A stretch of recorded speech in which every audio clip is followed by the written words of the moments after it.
All right, guys, it's good to be back. I'm recording at like 1:30 a.m. uh on a fucking what is it today? Thursday, so I can't really be talking that loud. But as I said, it's good to be back. Finally, UFC is back and we're looking to make a whole lot of money this year. We're already beating the S&P 500 by a ton, right? We it was like what 4 months of betting and we were up like 18% this year.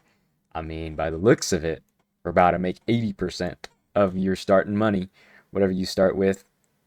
But like I said, it's good to be back, and you can see by the graph that we did pretty good last year. And this is only an accumulation. Fuck, man. An accumulation of 4 months, right? And we're doing pretty good. So yeah, let's just get right on into the card. Starting with Adam Fugit versus Ty Miller.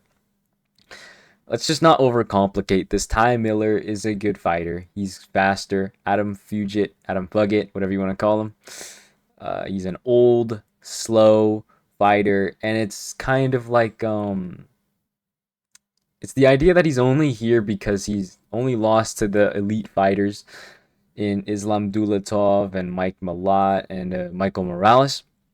But that doesn't change the fact that he's pretty fucking bad, and he got finished by all of them pretty brutally. Ty Miller, he's a good fighter. He doesn't have insane knockout power. He did have a bit of a scrap on the contender series, but he does look good and he does look young and hungry enough to beat someone who's slower than him, I guess you could say. So I'm just gonna say Ty Miller. Oh right. I forget to fucking. It's been so long.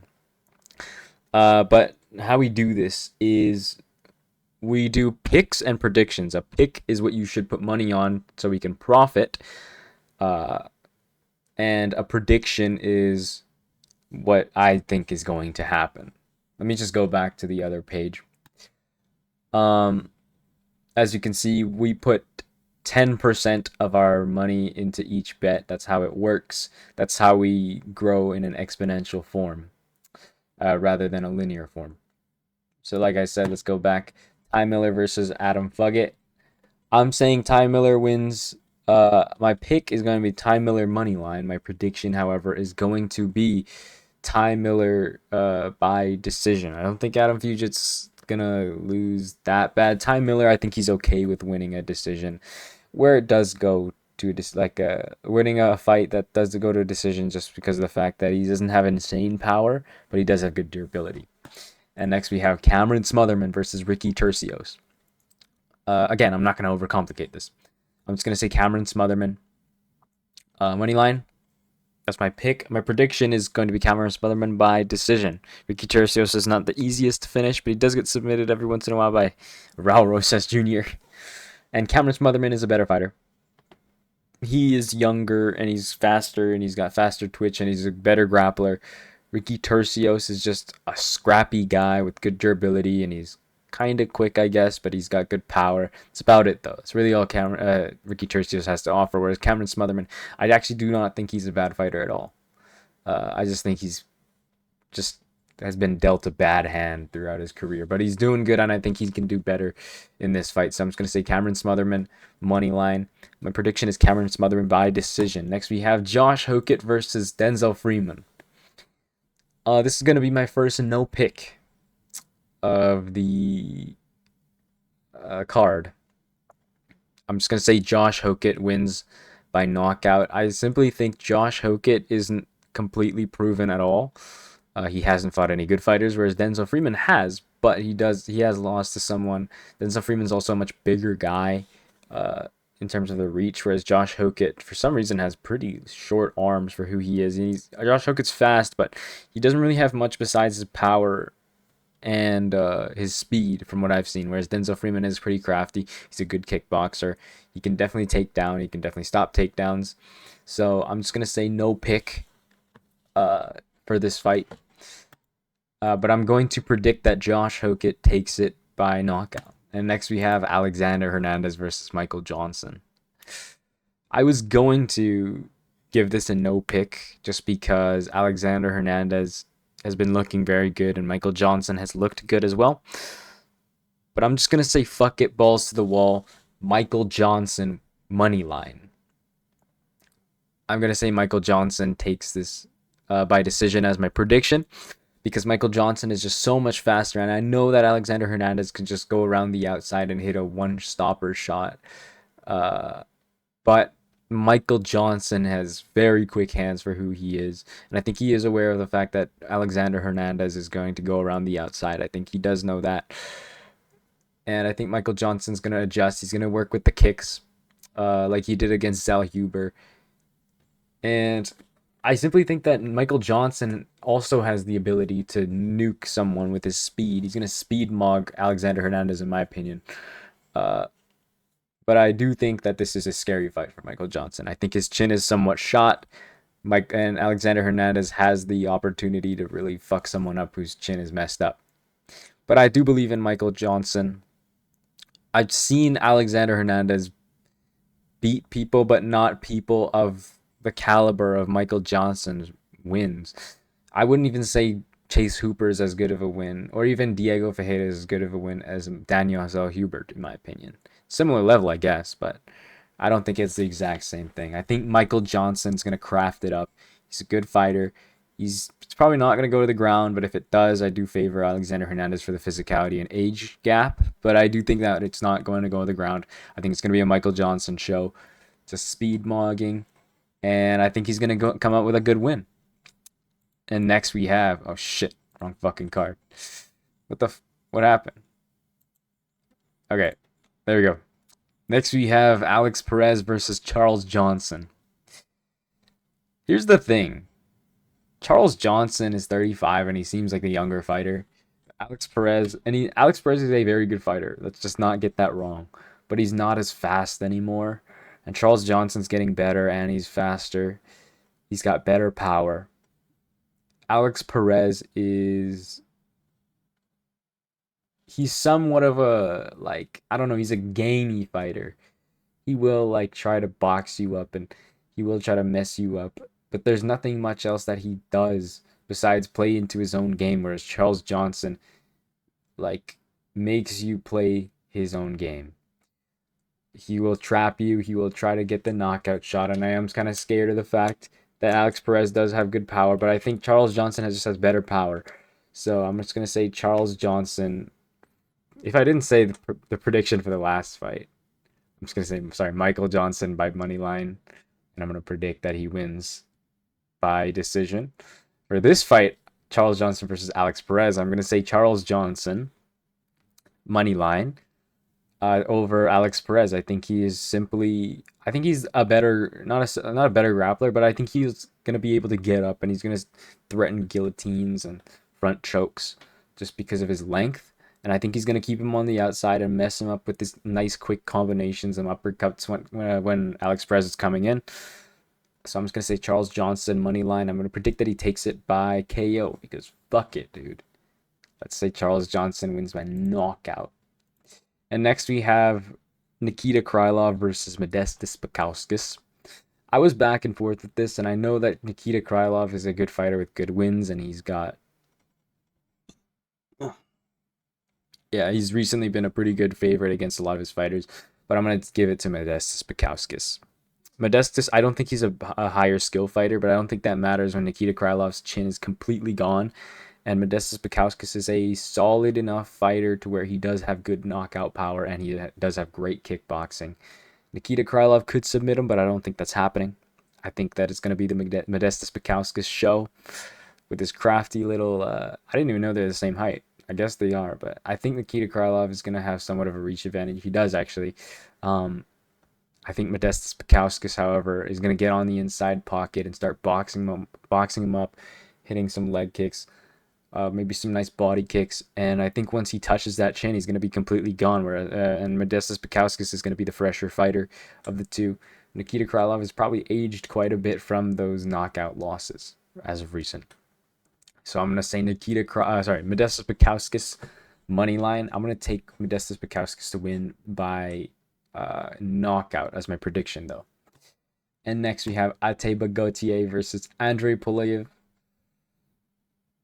I don't really think I need to explain this, but Andrei Pulayev is not a good fighter. Ateba Gautier is.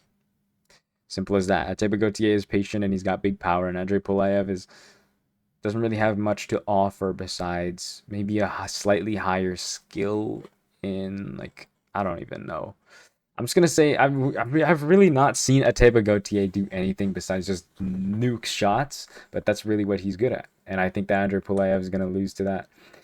So what we do sometimes is we put picks, put two picks in, uh, if we're really confident in the fact that uh, one fighter is gonna win, especially if they win via specific methods. So I'm just gonna say Atiba Gauthier money line as my pick, plus Atiba Gauthier by knockout. Those two are my picks. My prediction is going to be Atiba Gauthier by knockout. And next we have Umar Nurmagomedov versus Davison Figueiredo.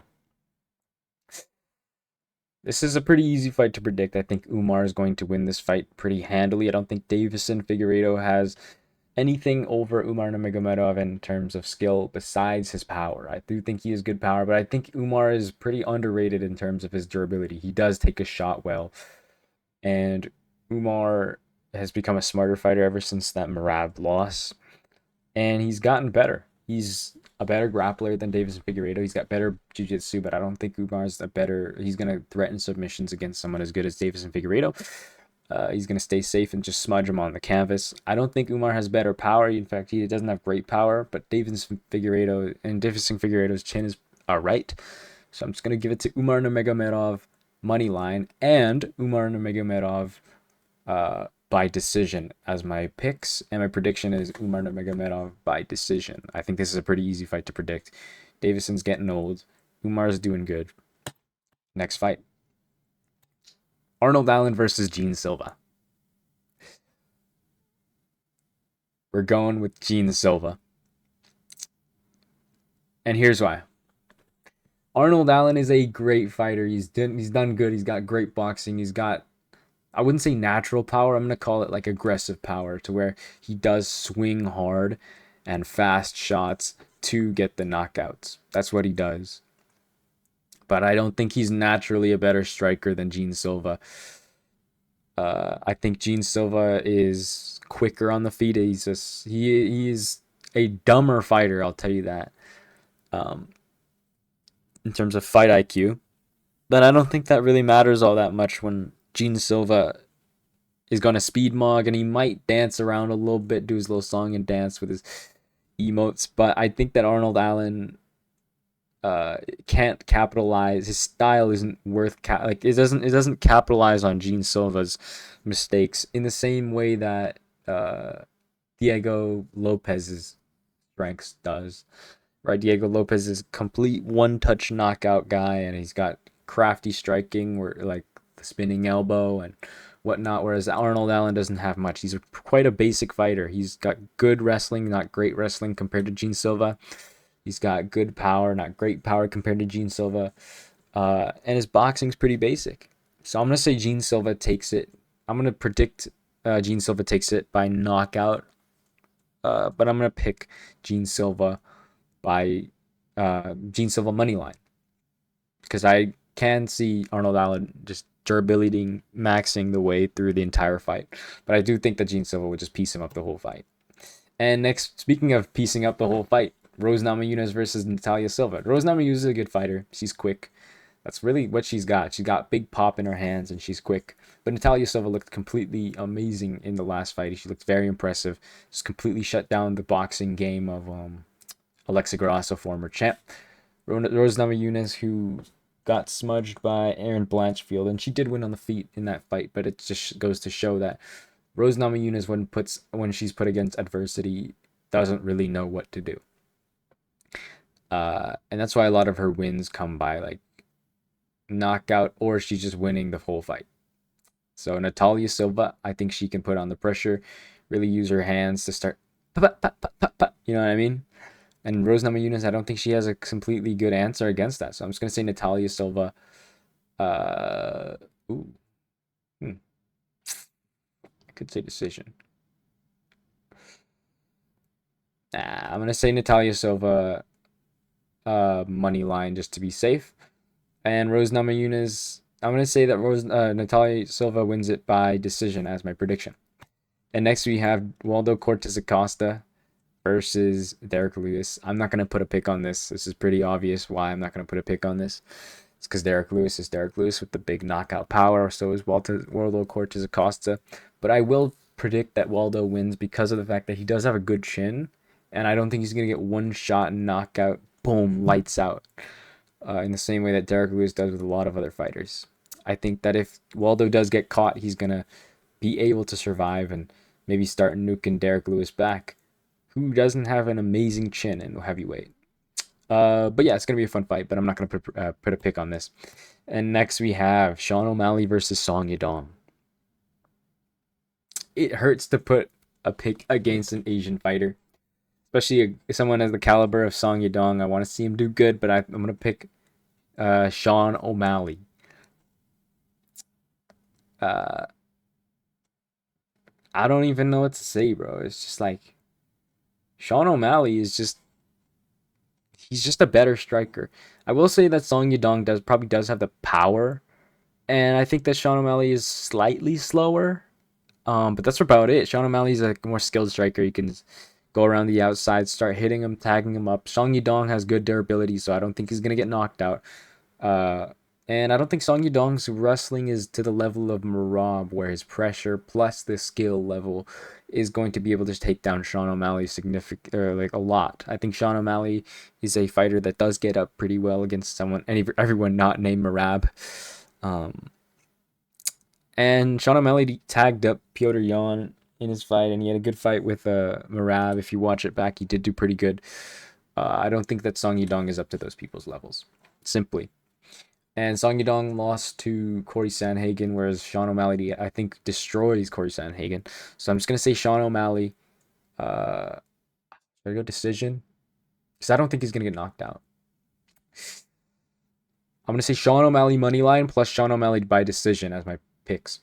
And yes, that's my prediction. Sean O'Malley by decision. And lastly, our main event, we have Justin Gaethje versus Paddy Pimblett. I've been also going back and forth with this. I'm just gonna say, fuck it. I'm not completely confident in this pick, so I'm gonna say you can put it if you want to, but we're gonna do it. Fucking Justin Gaethje will win this by. Well, I'm gonna predict that he wins it by decision. I watched Paddy Pimblett versus Michael Chandler, and I learned a lot of things. First of all, Paddy Pimblett's offensive wrestling to where he makes opportunities to take people to the ground. My fucking chair, man. Sorry.